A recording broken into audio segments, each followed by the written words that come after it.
YouTube had contacted us and said that those videos were doing well and they wanted to partner with us. vidIQ. vidIQ. vidIQ.com. Hello everyone, I'm joined today by... Shaun McKnight.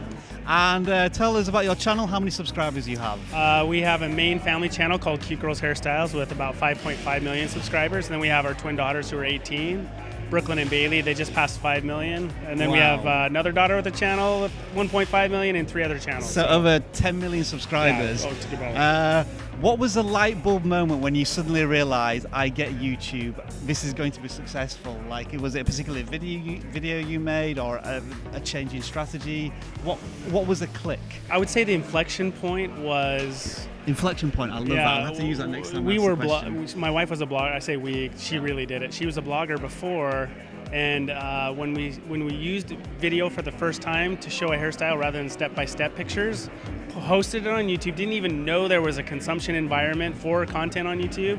I just thought it was a place to host videos, and grabbed the embed code, put on our blog.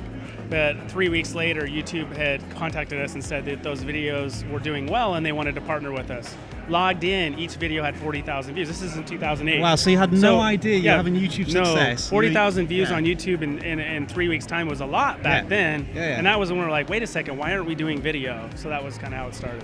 When you upload a video to YouTube now, what is the most crucial element? After you've done the creative process, the video's there, what's most important to you? The thumbnail, the title, the descriptions, or the community engagement? What do you treat as the primary thing once the video is out of the rendering stage?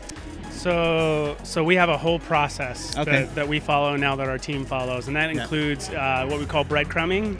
Kind of teasing little bits, like we use the community tab on YouTube with a photo or a GIF. I think that's so important. Like, not many people.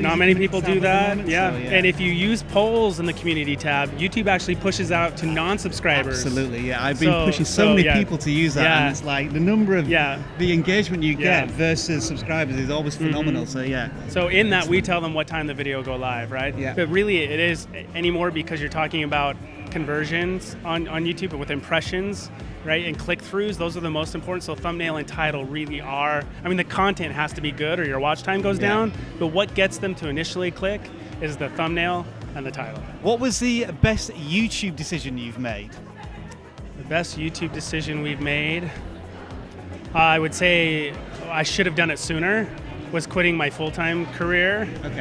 Because it was so hard to do with a family of 6 children. How do you do that when MySpace is no longer here? It used to be the big player. What if that happened to YouTube? So the best decision I did was actually saying, hey, I'm gonna walk away from this. But we did it on an opportunity cost model, meaning not when we made as much on YouTube as I was making in my job, but when the opportunities that we were missing because I was at my other job equaled my salary, that's when I quit. It was a safe way to do it with a family.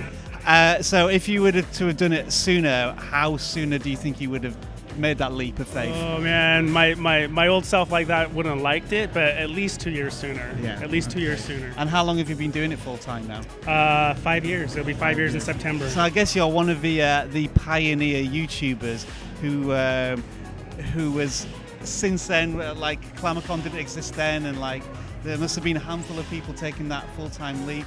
Do you feel as if you're almost like an evangelist for the YouTube cause, in that people look up to you for how you took your journey into that? I think because my wife was one of the first people to serialize content on YouTube, and that I was helping her as the husband behind the scenes. You know, we've learned a lot. Before people realized that you could be businesses on YouTube, we kind of figured that out.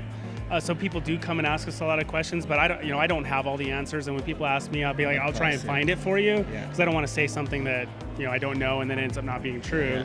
But we're accumulation of 1,000 mistakes to get more than that to get where we are.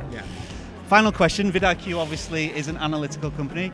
What analytic do you get out of bed for, or what do you first look for in the morning to see how your channel is performing on any particular day? Engaged views. Engaged. So how would you describe an engaged view? So when you upload a video, I watch that real time, out of the gate.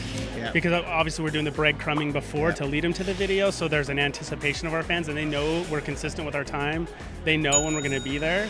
And so looking and seeing what's happening in that first hour and the first 24 hours, and then in that 24 hours, I compare that view count with answers and polls on the video, Yeah. likes, comments, shares, those kinds of things, because we want to increase the engagement per viewer. Yeah. So I guess the vidIQ real-time stats bar gets a lot of coverage Yeah, I love as the it. I video love goes. it. Like, that's I one of love my it. favorite tools as well. Thank you very much for you. your time, Shaun. You bet.